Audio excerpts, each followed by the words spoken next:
hadir hari ini? Ya. Alhamdulillah hadir semuanya. Nah, sebelum kita mulai pelajaran, maka kita berdoa terlebih dahulu yang akan dipimpin oleh ketua kelas. Silakan ketua kelas memimpin doa. Tempat duduk siap. Baca salam. Assalamualaikum warahmatullahi wabarakatuh. Waalaikumsalam warahmatullahi wabarakatuh. Sikap berdoa. Berdoa dimulai.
Semoga pelajaran kita hari ini diridhoi oleh Allah. Ya.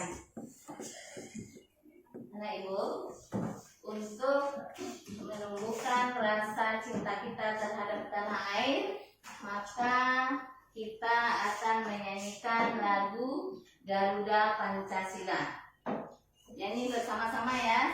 1, 2, 3. Garuda Pancasila.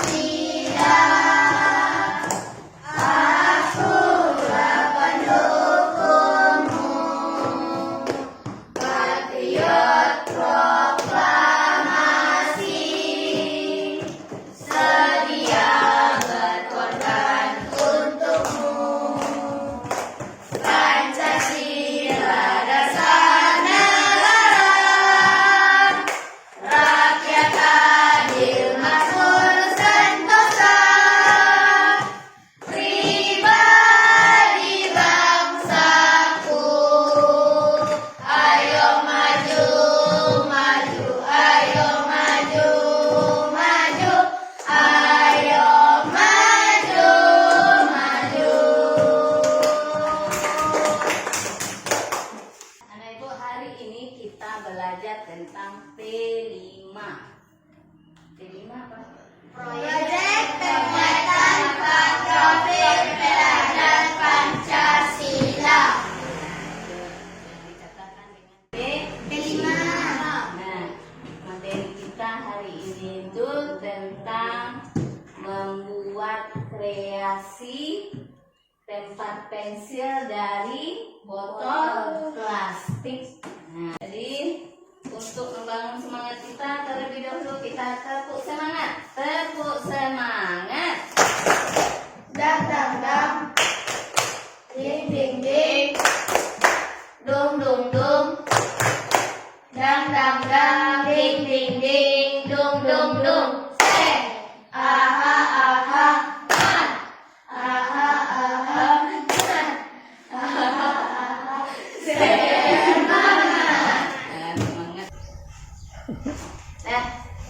Sebelum kita membuat tempat pensil dari botol plastik, ya dari sampah, maka kita jadikanlah ini barang yang bermanfaat.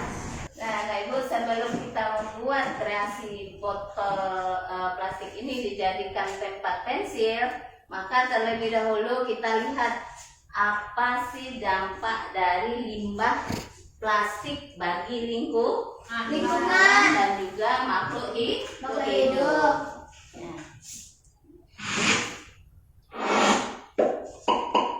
Halo semuanya, kembali lagi di channel Halo Edukasi. Sampah plastik merupakan sesuatu yang sudah sangat sering kita jumpai, baik di lingkungan rumah tangga, wilayah perkotaan, dan juga dalam kegiatan industri pabrik yang menghasilkan banyak sekali limbah berupa sampah plastik itu sendiri.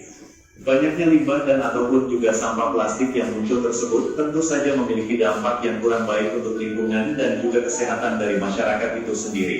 Oleh karena itu, hal tersebut diperlukan suatu manajemen pengelolaan terhadap limbah sampah plastik secara berkala dan intens. Hal ini guna untuk dapat mengurangi potensi dan ataupun juga dampak negatif yang mungkin dapat muncul dari penumpukan sampah plastik itu sendiri. Berikut ini beberapa dampak yang ditimbulkan dari sampah plastik. 1. Banjir. Penumpukan sampah plastik dalam jumlah besar akan memicu terjadinya banjir. Hal ini dikarenakan sulitnya material plastik untuk dapat diuraikan, sehingga penumpukan akibat sampah plastik itu sendiri akan berpotensi mengumpat saluran air yang ada di wilayah tersebut. Dengan tidak lancarnya saluran air dan ataupun kawasan penyerapan air itu sendiri, maka air akan sulit untuk dapat diserap tanah ataupun mengalir secara lancar. Akibatnya air akan menggenang dan terjadi banjir. 2. Sampah plastik tidak mudah terurai. Sampah plastik ternyata sangat sulit untuk dapat dilakukan penguraian terhadap materialnya. Hal ini menyebabkan terjadinya penumpukan dari sampah plastik yang lambat laun akan semakin banyak dan berpotensi untuk dapat menimbulkan dampak dan juga efek negatif yang buruk bagi makhluk hidup itu sendiri. 3. Menimbulkan bau yang tidak sedap. Penumpukan dari sampah tentu saja akan menimbulkan bau yang sangat tidak sedap. Pencemaran udara bahkan dapat diakibatkan dari penumpukan sampah plastik dalam jumlah besar itu sendiri. Bau yang tidak sedap akibat polutan udara tersebut berpotensi menimbulkan penyakit. 4. Memicu terjadinya kebakaran. Bila sampah plastik tidak terkelola dengan baik, maka dapat meningkatkan potensi terjadinya kebakaran. Hal ini dikarenakan material plastik itu sendiri yang sulit terurai dan mudah untuk menyulut kebakaran bila ada api di dekatnya. 5. Menghancurkan ekosistem. Ekosistem merupakan tatanan kesatuan utuh dan menyeluruh yang terjadi antara unsur lingkungan hidup yang saling mempengaruhi. Sampah plastik yang dibiarkan saja dan tidak terurus tentu saja akan sangat berbahaya, tidak hanya bagi makhluk hidup, namun juga terhadap ekosistem. Demikian pembahasan mengenai dampak sampah plastik bagi lingkungan. Dan Ibu, tadi itu dampak dari limbah plastik. Jadi limbah plastik ini sangat berbahaya untuk lingkungan dan juga makhluk hidup. Kita lihat video tentang sampah organik anorganik. Apa itu sampah organik dan anorganik? Tahukah kamu kalau sampah itu terbagi menjadi beberapa kategori? Yang dimaksud dengan sampah itu sendiri adalah material sisa yang sudah tidak diinginkan lagi setelah berakhirnya suatu proses. Contohnya, seperti saat kamu mencuci tangan dan mengelap tanganmu dengan tisu. Setelah itu, tisu tersebut tidak terpakai kembali. Secara umum, sampah dibagi menjadi dua kategori, yaitu sampah organik dan anorganik. Sampah organik adalah sampah yang mudah membusuk atau dapat terurai dengan sendirinya, seperti sayuran, daging, buah-buahan, atau kita sering menyebutnya dengan sampah dapur.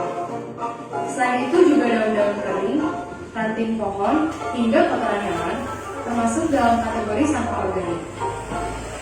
Sedangkan sampah anorganik adalah sampah yang tidak dapat membusuk. Dengan kata lain, membutuhkan bantuan bahan lain untuk dapat mengolah sampah anorganik. Contohnya, botol bekas air mineral, kantong plastik, kaleng, kaca, dan lain sebagainya. Selain kedua jenis tersebut, terdapat juga jenis ketiga, yaitu B3, atau yang dikenal dengan bahan berbahaya beracun. Biasanya sampah yang termasuk dalam kategori B3 ini adalah pembersih lantai, kamper, oli, baterai, aerosol, hingga obat anti nyamuk, dan lain sebagainya. Alasan utama barang-barang tersebut termasuk dalam sampah B3 adalah karena beracun, mudah terbakar, atau mudah meledak. Sudah siapkah kamu memilah sampah?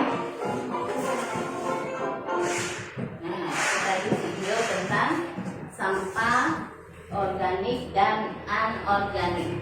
Ya, jadi sampah organik itu sampah yang mana? Yang mudah terurai, ya, atau busuk.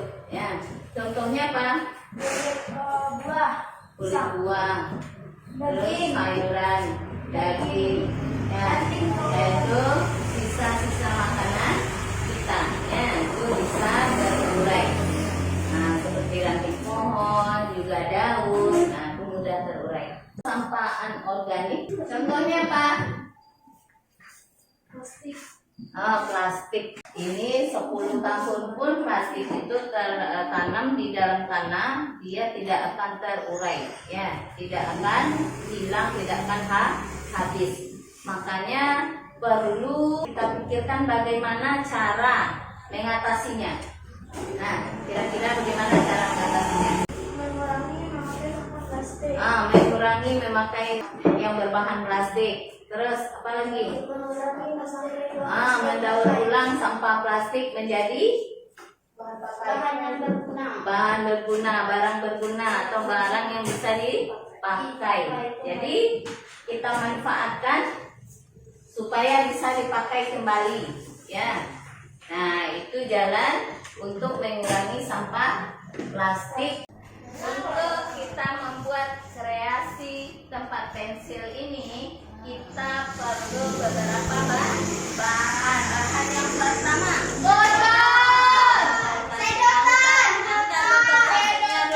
tadi itu adalah bahan untuk membuat kotak pensil. Apa saja alatnya?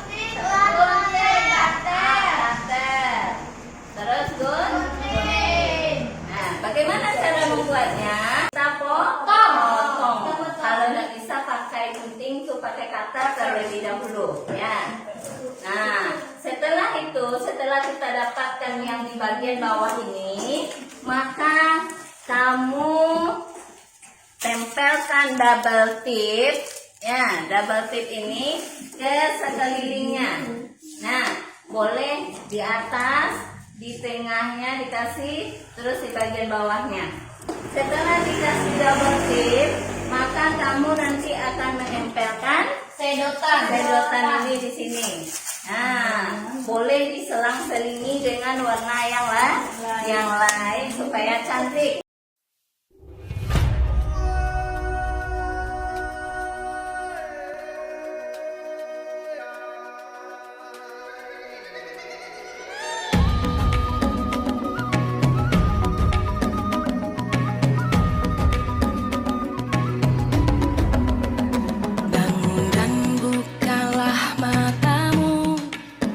Saatnya meraih mimpimu.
pensil dari botol minum atau botol plastik ya.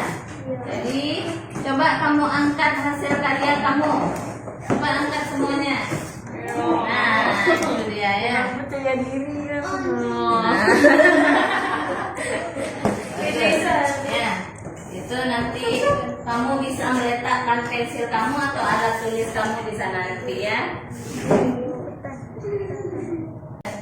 Nah, sekarang untuk selanjutnya kita akan mengisi asesmen ya, asesmen tentang penilaian yang sudah kamu kerjakan. Sudah nak, sekarang ibu akan bagikan asesmennya terlebih dahulu. Setelah itu kamu isi asesmen ini ya.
Sekarang silakan dikumpulkan asesmennya.